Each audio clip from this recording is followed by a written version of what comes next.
se coloque de pé, peguem a palavra de Deus e abram no Evangelho de Lucas, capítulo 15, o versículo 15 e também o versículo 16. Nós estamos falando a cada domingo de uma lição do filho pródigo. Então serão 7 domingos e 7 lições. A primeira lição eu falei sobre a decisão errada, a escolha errada que este filho pródigo tomou. E a segunda lição, que foi domingo passado, eu falei longe da casa do pai. Ele deixou a casa do pai e foi embora. A casa do pai é a igreja e o pai é Deus. E hoje nós vamos falar da terceira lição do filho pródigo, sentimento de vergonha. Está escrito em Lucas capítulo 15, versículo 15 e o versículo 16. Está escrito assim: e chegou-se a um dos cidadãos daquela terra, o qual o mandou para os seus campos e apacentar porcos, e desejava encher o seu estômago com as bolotas que os porcos comiam, e ninguém lhe dava nada. Você está vendo o que aconteceu com esse filho pródigo? E desejava encher o seu estômago com as bolotas, ou com as vagens, as comidas que os porcos comiam, e ninguém lhe dava nada. Olha a decisão errada, o que fez esse filho passar, sofrer na vida. E quantas pessoas não estão assim? Sentimento de vergonha, não tinha nem pão para comer mais, estava querendo comer a comida dos porcos. Que vergonha que esse jovem está passando. Tudo isso por causa de uma decisão errada. Saiu da casa do pai. Quem crê que isto aconteceu? Pastor, eu creio nesta palavra. Você vai aprender com estas lições, são 7, a não fazer o que esse filho pródigo fez, para que você não se torne um filho pródigo. Amém? Você crê nesta palavra? Então vou reler mais uma vez o versículo 16. Eu quero que você repita comigo bem alto e bem forte. Vamos lá. E desejava encher o seu estômago com as bolotas que os porcos comiam, e ninguém lhe dava nada. Quantos creem nesta palavra? Você crê nesta palavra? Então desocupe as tuas mãos e dê para esta palavra a mais sincera, a mais poderosa, a mais verdadeira salva de palmas. E enquanto você aplaude, glorifica, engrandece, enaltece e bem dizer o nome santo do Senhor Jesus, diga: eu creio nesta palavra, eu creio, meu Deus, eu tomo posse desta palavra, e eu não farei como o filho pródigo fez. Senhor meu Deus e meu Pai, a sua igreja te glorifica, a sua igreja te aplaude. Abre os céus para receberem esses aplausos, e a cada pessoa que te glorifica nesta manhã, derrama a sua glória, o seu poder, e venha com o seu Espírito Santo, e tome a boca do mensageiro, os lábios do pregador, e envie a sua palavra com poder e autoridade, com poder e revelação, e que a sua palavra vá e percorra toda a terra e produza o resultado para o qual está sendo mandada, em nome de Jesus, amém e graças a Deus. Podeis assentar? Por que esse filho agora está passando necessidade? Porque ele tomou uma decisão errada, e o pior, ele gastou tudo que tinha pego com o pai, tudo ele consumiu. E diz a história que houve uma fome naquela terra, houve uma crise muito grande, onde não estava fácil arrumar empregos, onde as pessoas estavam endividadas. Houve uma crise muito cruel, muito forte, e deixou muitas pessoas endividadas e desempregadas. E muitos passaram fome, como o caso desse jovem, que estava passando uma grande necessidade. E hoje a lição é sobre sentimento de vergonha. E o que é sentimento? É definido como reação em que o corpo humano expressa diante de uma situação vivida. A pessoa está ali aquela situação, ela está tendo um sentimento muito ruim, e o sentimento desse jovem foi de vergonha. E o sentimento de vergonha é experimentado quando a pessoa sente desonra por algo. Esse jovem sentiu uma desonra muito grande. A vergonha, ela vem geralmente por alguns fatores. Por exemplo, o indivíduo teve uma frustração pública, não passou no concurso público, vamos supor que era uma prova fácil, e ela não conseguiu passar, e que vergonha que ela teve de não poder passar naquele concurso público. Ou, no trabalho, que a pessoa passou uma vergonha, um vexame, quando foi humilhada na frente de outras pessoas. Então a pessoa se sente envergonhada. Quem nunca passou vergonha em alguma área, não é verdade? Às vezes vai comprar um produto, não sabe que produto é aquele, fala o nome errado e passa uma vergonha. Ou vai falar alguma coisa, acaba errando nas palavras e passa uma vergonha. Então a vergonha surge por esses diversos fatores. Também quando é exposto uma situação vexatória, a pessoa passa vergonha por causa da sua situação. E era o caso desse jovem. Porque se fosse esse fazendeiro aqui, que o contratou para trabalhar em sua fazenda, e o colocar ele em um lugar que ninguém gostaria de estar, que era cuidar de porcos, um trabalho que para os judeus era horrenda. Os judeus nunca trabalhou com porcos, eles contratavam pessoas para trabalhar para eles, nem poderia criar porcos. E quando o judeu fugia desta lei, ele contratava a pessoa para poder trabalhar cuidando de porcos. Isso era uma ordem, uma lei de Deus. Então esse jovem foi trabalhar justamente em um lugar que judeu nenhum quer trabalhar ou quer criar porcos, porque é proibido pela lei de Deus. E lá ele passa também uma situação vexatória, de vergonha, porque se alguém fosse buscar a ficha, a biografia desse jovem, quem era esse jovem? Filho de um grande fazendeiro, bem sucedido.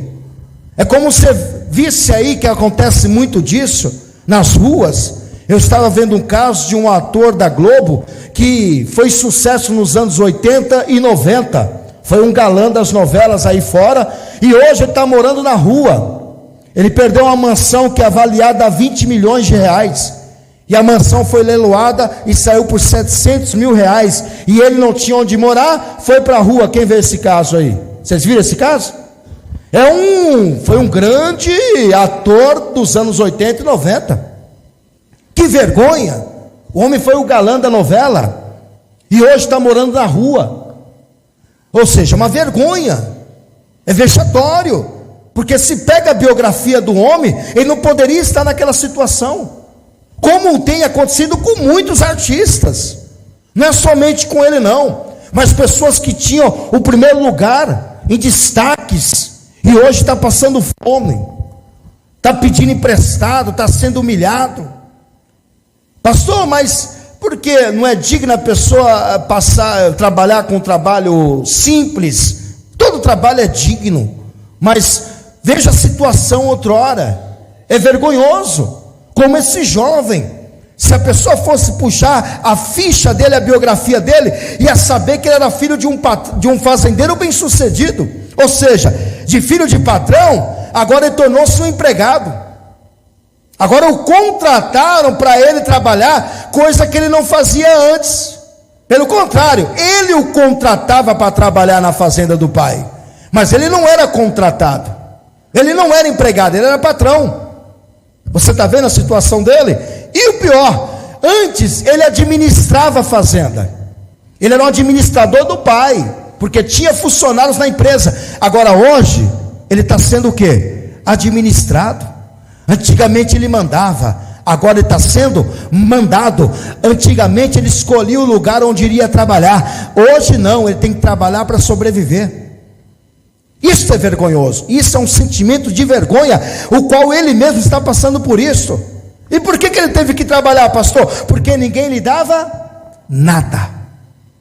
Alguns já partem para o crime. Eu estou procurando emprego, eu não consigo, eu estou pedindo, ninguém me dá, então eu vou fazer o quê? Vou roubar. Não é assim que muitas pessoas pensam? Vai entregar currículos, a porta não se abre. vai tentar a vida, não consegue, vai pedir dinheiro, ninguém dá. Aí a pessoa pensa, então vou pegar uma faca, vou roubar, vou arrumar um revólver, vou roubar.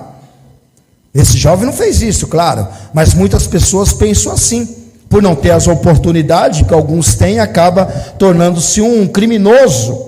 E ele, esse jovem, do melhor lugar que ele trabalhava na fazenda, porque muito provável que não tinha chiqueiro de porcos, se ele fosse judeu realmente, mas não disse que ele era judeu, mas vamos supor que ele tinha lá na fazenda um chiqueiro de porcos.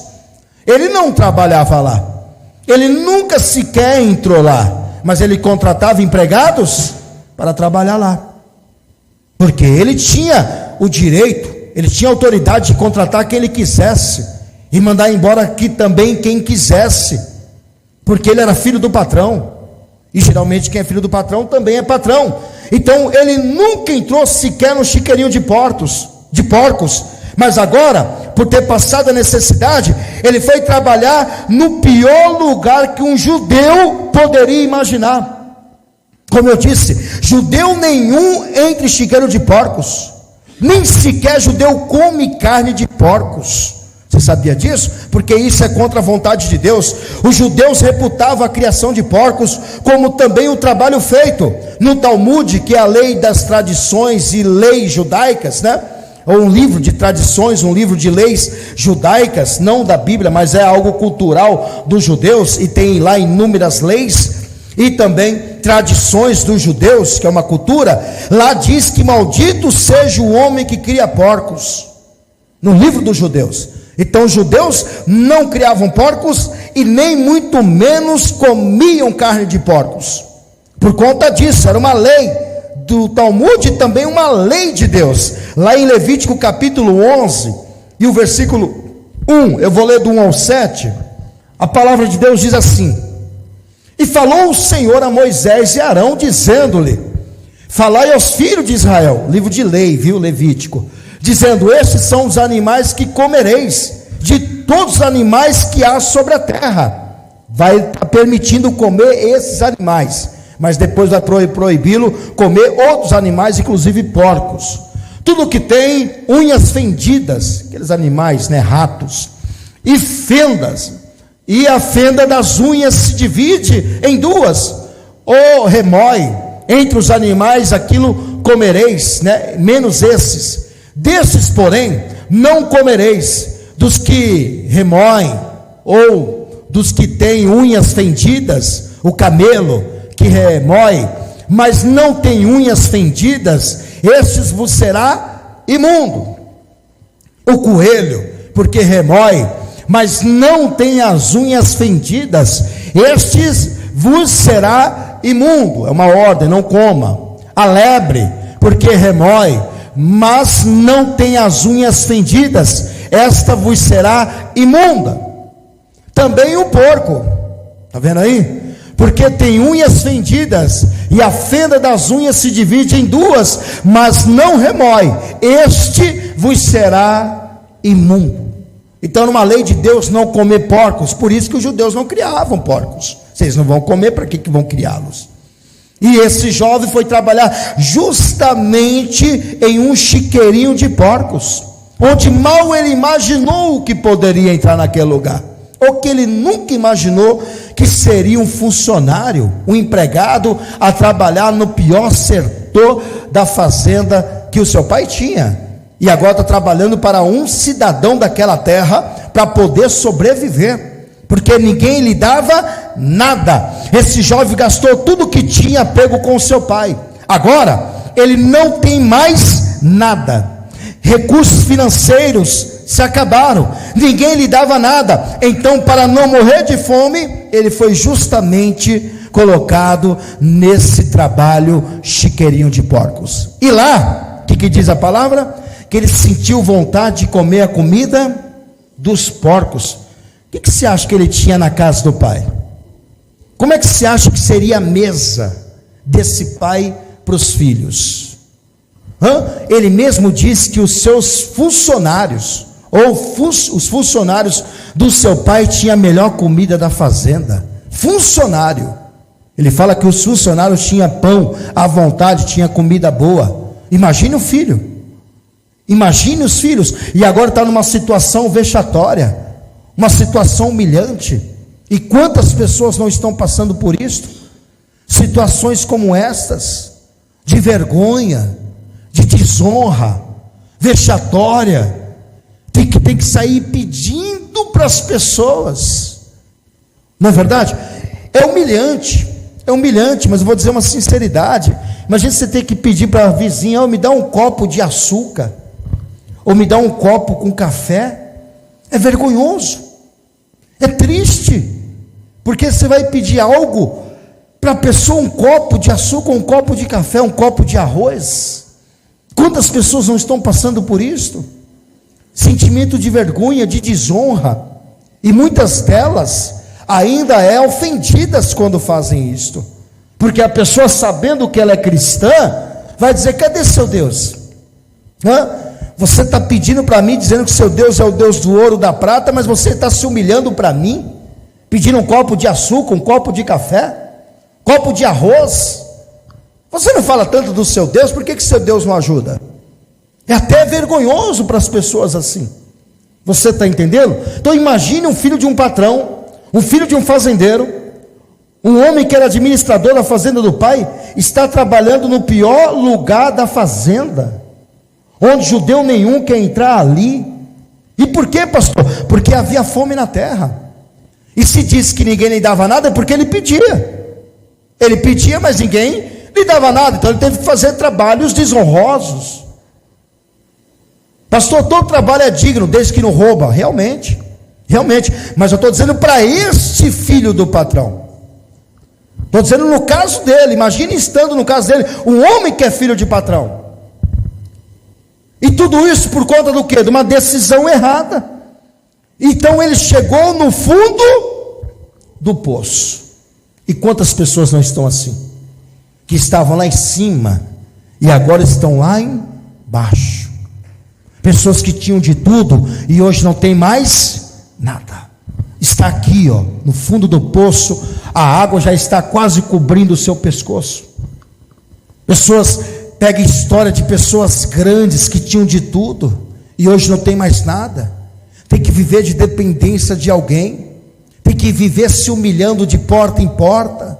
É triste, mas é uma realidade. É muito triste. Só quem já passou por isso, que já saiu disso, sabe como é que é. Eu sei que muitos já enfrentaram isso e já saíram disso também, mas há alguns que estão entrando nessa situação. O filho pródigo estava por cima, agora está por baixo. O filho pródigo tinha tudo, mas agora não tem mais nada. O filho pródigo mandava, mas agora está sendo mandado.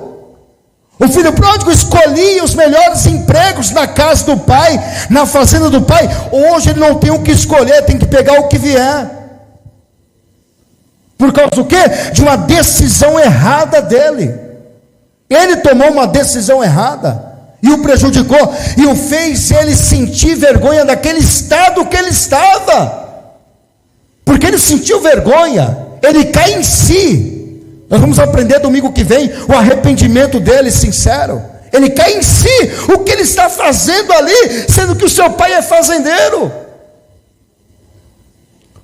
O que eu estou passando por isso, me mendigando, pedindo para todo mundo. Onde que já se viu um filho de um patrão fazer isto? Que situação. Mas por que ele fez isso, pastor? Porque ele chegou no fundo do poço. No fundo do poço, e não tinha nenhuma mão amiga para poder tirá-lo. Ele estava ali, ou ele pegava esse emprego, ou ele morreria de fome. Muitas vezes é preciso a pessoa chegar no fundo do poço, realmente, é preciso mesmo, chegar no fundo do poço, para poder reconhecer a sua miséria, pois somente assim, a pessoa recorrerá a Deus.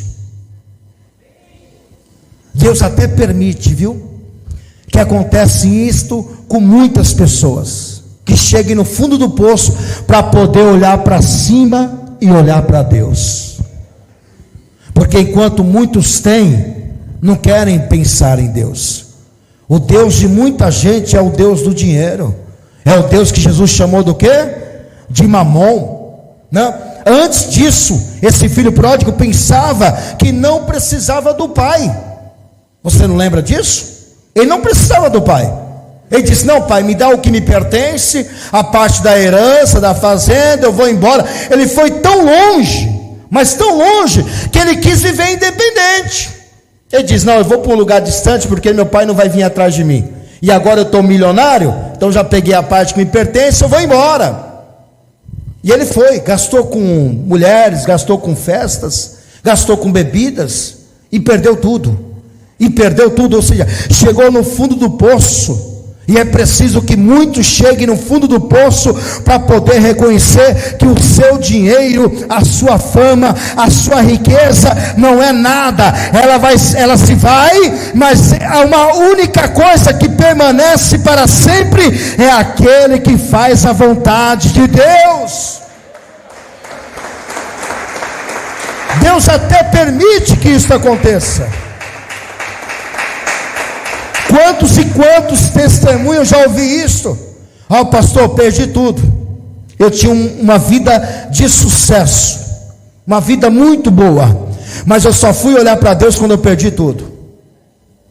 Você lembra do testemunho do Bozo? Quem lembra do testemunho do Bozo? Quem ouviu esse vídeo aí? Se vocês ouviram, assistiram esse vídeo? Quem lembra do Bozo? Você lembra do que ele contou? Ele morreu recentemente, mas ele contou o seu testemunho para o Danilo Gentílico, né? É Gentílico ou Gentil? Gentil. Danilo Gentil. Ele contou o seu testemunho lá. Quem lembra disso? O vídeo dele ficou rodando aí em vários lugares. Ele disse que tinha uma vida farta, uma vida abençoada, mas ele só foi recorrer a Deus quando ele perdeu tudo. Pois você procura o testemunho do Bozo, deve estar no YouTube aí.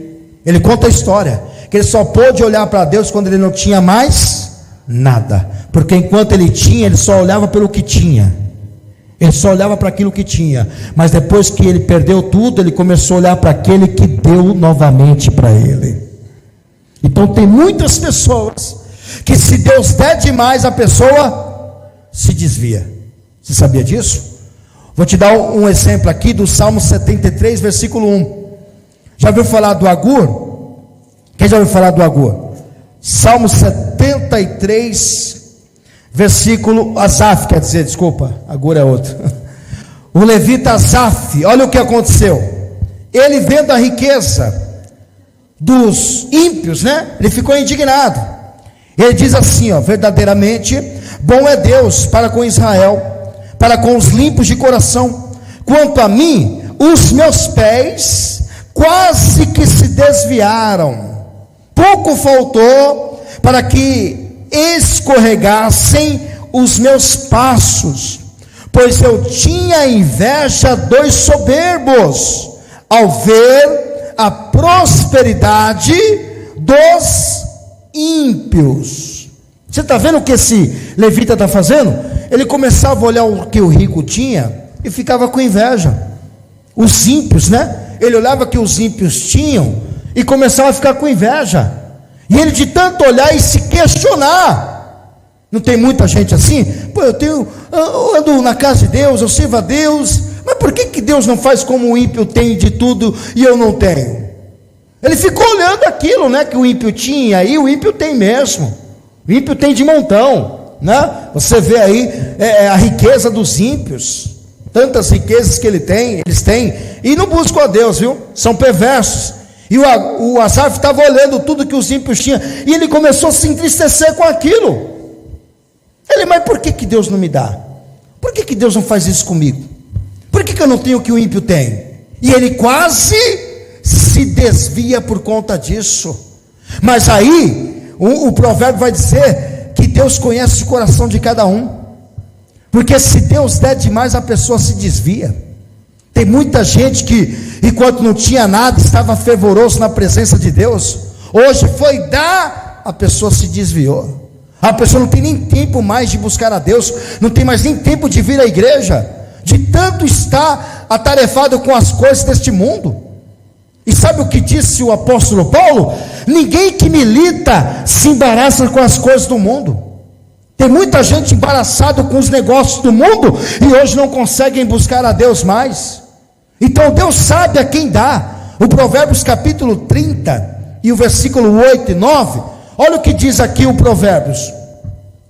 Esse aqui não é o Salomão não, um provérbio aqui tem o nome da pessoa, quer ver? Provérbios 30 versículo 8, ele conta aqui a história, a palavra de Agur, olha o que vai dizer: afasta de mim a vaidade e a palavra mentirosa, não me des nem a pobreza e nem a riqueza. Olha o que esse provérbio aqui de Agur está falando: mantém-me do pão da minha porção acostumada, para que porventura de farto te não negues e diga. Você está vendo? Se Deus me enriquecer, ele está dizendo, se eu enriquecer de fato, eu não venho falar isso, ó. Quem é o Senhor? E quantas pessoas não viraram as costas para Deus por conta disso? Ou quem empobrecendo venha a furtar e lance mão do nome de Deus. O que esse Agur está dizendo aqui, o Provérbios? Eu não quero nem riqueza e eu também não quero nem pobreza. Eu quero que o Senhor me mantenha com o pão de cada dia, porque se o Senhor me der demais, eu posso virar as costas para o Senhor.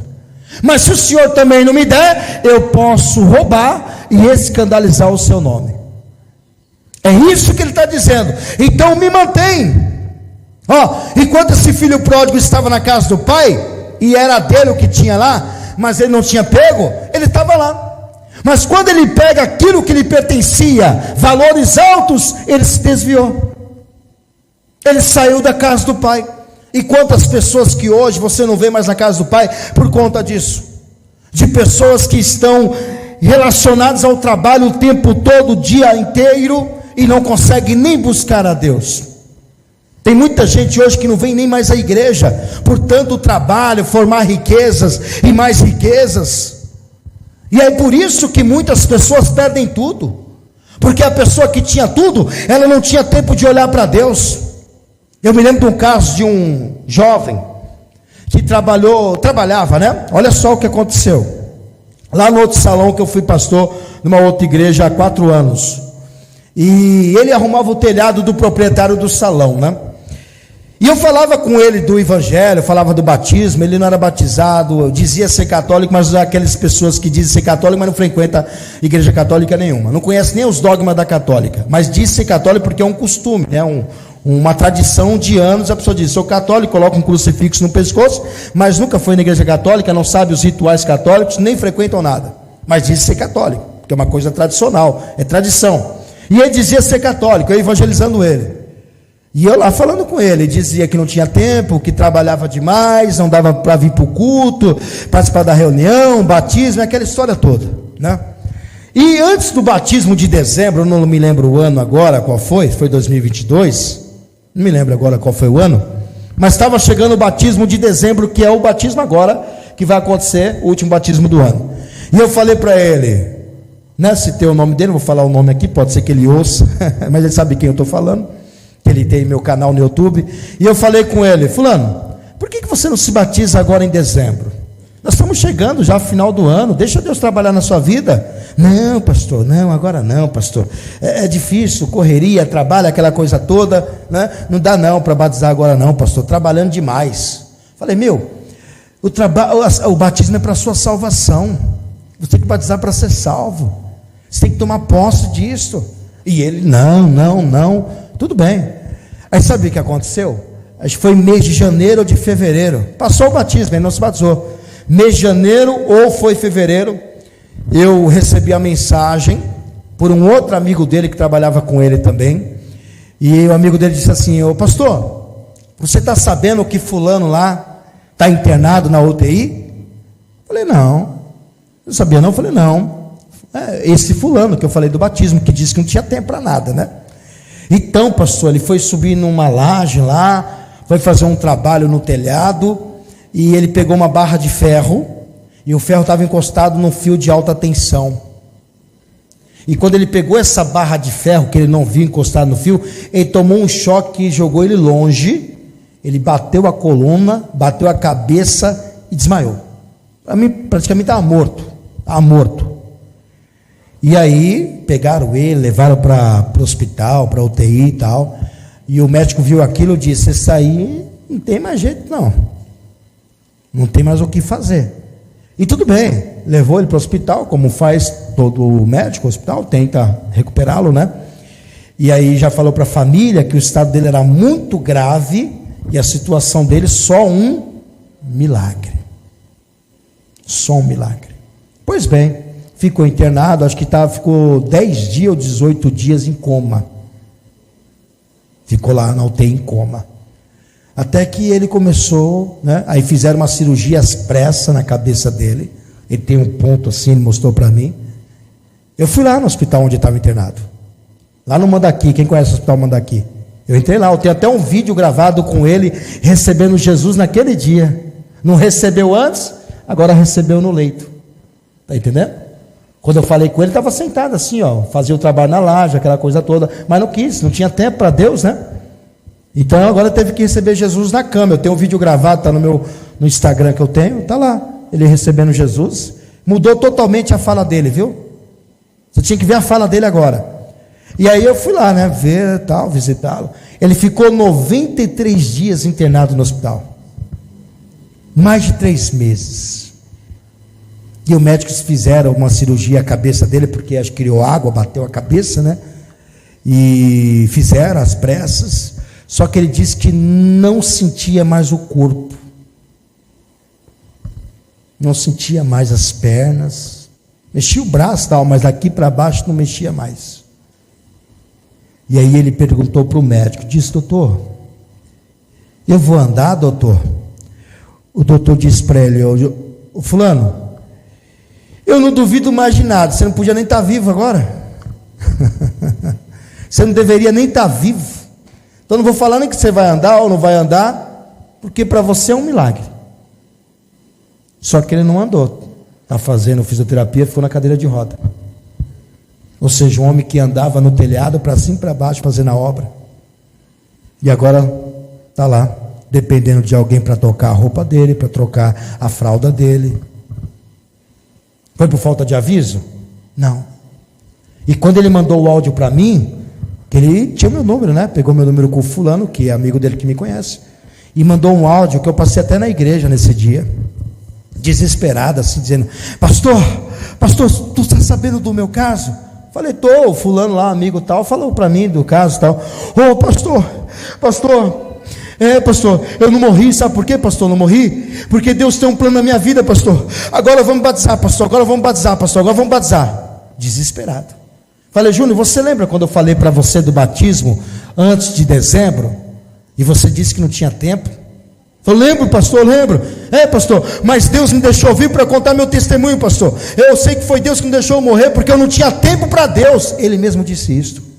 Ele não tinha tempo para Deus. Ele reconhece agora que onde ele está hoje foi o próprio Deus que o colocou. O que é isso? Ele está reconhecendo agora. Tem um som aqui ligado. Ele reconheceu que foi o próprio Deus que o deixou ele, onde? Em cima da cama. Fala para ele que está alto o som lá, está ouvindo aqui. Ele está com o negócio no ouvido ali, fala com ele. Hoje reconheceu totalmente que foi o próprio Deus que deixou ele em cima da cama. Ele fala isto: pastor, eu reconheço que foi Deus que me deixou morrer, e foi Deus que permitiu isso acontecer, para que eu olhasse para Ele, porque não olhava para Deus. Então, como diz aquele ditado popular: se não vem por amor, vem pela dor, mas vem. Mas eu te digo, hein, não vale a pena vir pela dor, porque pela dor te deixa sequelas, viu? Você pode vir pela dor para a casa de Deus e para a presença de Deus, mas vai te deixar marcas, e pode ser que fiquem marcas duradouras, para que você olhe para aquelas marcas e saiba que aquilo foi porque você não foi por amor, na presença de Deus, mas Ele te trouxe pela dor. E tem muitas pessoas hoje que não morreram, viveram milagres, mas estão com sequelas daquilo que aconteceram. Como esse homem está hoje em cima de uma cadeira de roda. Eu tenho um WhatsApp dele. Ele olha meu status no WhatsApp. Posso até um dia mandar ele o testemunhar sobre isso, o que aconteceu com ele, para vocês ouvirem se eu estou falando verdade ou mentira. Então o que acontece com muitas pessoas ricas, que quando estão lá em cima, não olham para Deus, e quando chega no fundo do poço, é a hora que vai recorrer ao Senhor. Então tem muita gente assim, que tinha tanto, e hoje não tem mais nada. Por causa do que, pastor? Por causa da riqueza. Em 1 carta de Timóteo, capítulo 6, e o versículo 10, olha o que vai dizer aqui, ó. 1 carta de Timóteo, capítulo 6, verso 10. Porque o amor do dinheiro é a raiz de toda espécie de males, e nessa cobiça, alguns se desviaram do quê? Saíram da presença de Deus, por causa da riqueza, e se transpassaram a si mesmos com muitas dores. Na intenção de dinheiro, riqueza, olha lá, se desviaram da presença de Deus. Quantos não saíram da presença de Deus por conta disso? É por isso que o Agur disse: Senhor, eu não quero nem riqueza, e eu não quero nem miséria. Eu não quero nem ser rico, milionário, nem quero ser pobre, miserável, mas eu quero que o Senhor me mantenha todos os dias. Todos os dias. Não quero que falte também, porque se faltar eu posso roubar e dar mau testemunho. E se o Senhor me der demais, eu posso me desviar. Esse jovem, quando ele pegou tudo que tinha, ele se desviou, e ele confiou naquilo que ele tinha.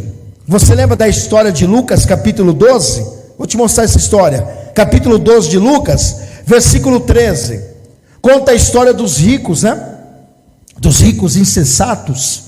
E disse-lhe um da multidão: mestre, diz ao meu irmão que reparta comigo a herança. Mas ele lhe disse: homem, quem me pôs a mim por juízo ou repartidor entre vós? E disse-lhes: acautelai-vos e guardai-vos da avareza, porque a vida de qualquer não consiste na abundância do que possui. A sua vida não é medida pelo que você tem. O mundo é assim. O mundo fala que você vale o que tem, mas para Deus não. Até o que você não tem, você tem valor para Deus. O mundo é assim. Não consiste em abundância. Verso 17. E arrazoavam entre eles, olha lá, entre si, dizendo: que fareis? Não tenho onde recolher os meus frutos. E disse um rico insensato: farei isto, derribarei os meus celeiros. Olha o rico insensato aqui. E edificarei outros maiores, e ali recolherei todas as minhas novidades e os meus bens. E direi à minha alma: alma, tens em depósito muitos bens para muitos anos, descansa, come, bebe e folga. Mas Deus lhe disse: louco, esta noite te pedirão a tua alma, e o que tens preparado, para quem será? Verso 21. Assim é aquele que para si ajunta tesouros, e não é rico para com Deus. É rico para ele, mas diante de Deus é pobre. Diante de Deus é pobre. E é por isso que muitos chegam no fundo do poço para poder olhar para Deus, porque enquanto tem, olha pelo que tem, mas quando não tem mais nada, olha para Deus. E não é assim que muitos ricos fazem. Esse rico aí disse: olha, eu tenho agora celeiros grandes, agora vai ser por muitos anos, e eu vou dizer para minha alma: alma, coma, folga, fique à vontade, porque o que tem aqui é para muitos anos. Você não vai ter necessidade alguma, você não vai padecer nenhuma necessidade, como pensava esse jovem, filho pródigo. Ele tinha muito dinheiro, ele achou que o dinheiro não iria acabar, que ele ia viver a vida boa, de luxúria, mas gastou tudo. Por isso que ele é chamado de pródigo, que espanja, que gasta mais do que necessário, e agora está passando necessidade, está sendo humilhado e envergonhado, tem que pedir e ninguém dá nada, e quando pede um emprego, colocam ele para trabalhar no pior lugar, que é o chiqueiro de porcos. Por quê? Porque confiou demais no que tinha. Não é assim que muitos ricos fazem? Confiam demais no que tem, e aí Deus permite que perde, chega no fundo do poço, para poder olhar para Deus e reconhecer que tem que ser rico para com Deus. É o Senhor quem fala. Mesma coisa no Apocalipse, que fala da igreja de Laodiceia, onde muitos ricos achavam que tinha ouro, tinha prata, mas olha o que Deus vai dizer em Apocalipse capítulo 3, versículo 17 e 19. Olha o que Deus vai dizer dessa igreja, que muitos ricos achavam que não ia faltar nada. Como dizes, rico sou, e estou enriquecido, porque a igreja era próspera mesmo, e de nada tenho falta. Olha só a mensagem desses membros. E não sabes que és um desgraçado, e miserável, e pobre, e cego, e nu? Aconselho-te, olha Jesus dizendo, que de mim compres ouro provado no fogo, para que te enriqueças, e vestes brancas, para que te vistas e não apareça a vergonha da tua nudez, e que unge os olhos com colírio, para que vejas. Ou seja, esses membros eram ricos e confiavam em suas riquezas, mas não em Deus. Aí Deus disse: vocês são miseráveis, porque vocês vivem de aparência. Eu aconselho que compres de mim ouro provado no fogo. Não confie naquilo que você tem, confie no Senhor. Coloca o seu coração em Deus, como diz: onde estiver seu coração, ali estará o seu tesouro. Não coloque o seu coração nas riquezas deste mundo, onde o ladrão e a traça enferruja, consome, mas coloque o seu coração no reino de Deus, nos céus, onde o ladrão não pode roubar, e a traça não ferruje, nem consome. Confie em Deus. O Senhor não suporta esse tipo de gente. Como, pastor? Avarento, orgulhosos, soberbos. E não é assim que muita gente, quando tem dinheiro, se sente? Dono do mundo, humilha quem não tem. Tem muita gente assim, viu? Tem ricos bons? Tem muitas passagens bíblicas que falam de ricos que patrocinavam a obra de Deus, mas também falam de ricos insensatos, que confiavam naquilo que tinham, e humilhavam quem não tinha, como aqui no caso dessa igreja. Eles se achavam serem donos do mundo, e não é assim que os ricos pensam, serem donos do mundo, que pode comprar qualquer coisa, porque a palavra de Deus diz que o dinheiro tudo compra. Compra sim, só não compra uma coisa: a vida com Deus e a sua salvação. O dinheiro pode comprar quem quiser, o dinheiro pode comprar até o mundo todo, mas só não compra Deus e nem a sua salvação. Por quê, pastor? Porque Deus é de graça e a salvação é um dom de Deus, não precisa pagar por isso. Porque o preço já foi pago na cruz, e não foi preço de prata, não foi preço de ouro, não foi coisas corruptíveis, foi o sangue de Jesus que te comprou, e por alto preço. Deus te comprou por um alto preço. O Senhor te comprou por um alto preço. Deus odeia esse tipo de gente. Tiago capítulo 4, versículo 6, fala exatamente sobre isto, dos homens que são soberbos e confiam naquilo que têm. E Deus adora, né, um soberbo, não é assim? Antes dá maior graça aos humildes. Portanto, diz Deus: resiste aos soberbos e dá, porém, graça aos humildes. Deus abate o soberbo e exalta o humilhado. Entenda isso, viu? Então não confie naquilo que você tem, confie no Senhor. O erro desse jovem foi confiar naquilo que ele tinha, e por isso que ele passou essa vergonha e chegou no fundo do poço. Confie somente em Deus, confie no Senhor, porque dele vem a sua luz e a sua salvação. Se coloque de pé, podem aplaudir o Senhor Jesus. Tanto os ricos como os pobres têm que confiar somente em Deus. Sem Jesus você não pode absolutamente nada. Nada podereis fazer sem Jesus. E eu quero te fazer um apelo agora. Pastor, eu confio em Deus. Quem confia em Deus? Pastor, não confio no que tenho não. O que tenho é consequência daquilo que Deus me deu. Mas o meu coração está voltado para o Senhor. Então, se você é um filho pródigo, se você tem confiado naquilo que você tem e ainda não recebeu Jesus como seu único, suficiente, exclusivo e eterno Salvador, levante a sua mão.